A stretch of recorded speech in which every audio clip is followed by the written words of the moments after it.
అయితే నేను కూడా కూర్చుంటా అంతే. దేవునికి స్తోత్రం. ఇక ఆమె నేను ప్రార్థన చేయటం మొదలు పెడితే చిలకలూరుపేట నుంచి ఫోన్ వచ్చిందండి. ఒక తల్లి ఫోన్ చేసి మా అమ్మతో మాట్లాడుతుంది. అప్పులు అయిపోతే ఊరు వదిలిపెట్టి వెళ్ళాలా? మీరు ఎలాంటి మనుషులు మాకు తెలియదా?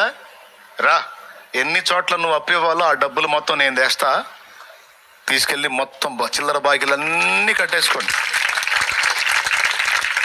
నీ దగ్గర ఉన్నప్పుడు ఓ రా అని చెప్పిందండి. ఫోన్ చేసింది. మా అమ్మ పిత్రపు ఇదేందిరా, ఇదేందయ్యా? దేవుడు మాట్లాడాడు. ఆమె లేకపోతే పిల్లికి బిచ్చం పెట్టదామా?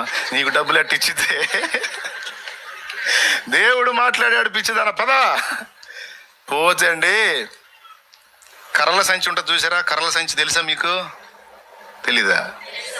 కర్రల సంచి ఉంటుంది కదా, దాని నిండా డబ్బు కట్టలు పేర్చుకొని వచ్చి నిలబడిందండి రోడ్డు పక్కన మా కోసం. మేము బస్సు దిగుతామని. ఎవరికండి అంత దయ, ఎవరికండి అంత కనికరం, ఎవరికండి అంత ప్రేమ? ఆమె ఎవరండి, మేమెవరం అండి? ఎవరు మాట్లాడారండి? మాట్లాడాల్సిన వాడు మాట్లాడితే అన్నీ అట్ట కదులుతాయండి. అది నిలబడింది. నిలబడితే ఇక ఆ డబ్బులు తీసుకొని మేము ఎక్కడెక్కడైతే కట్టాలో అక్కడికల్లా పోవటం, ఆ డబ్బులు తీసి ఇయటం.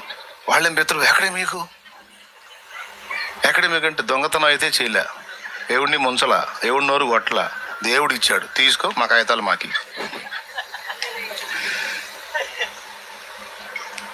ఆశ్చర్యకరుడా నా ఆలోచన కర్తవు,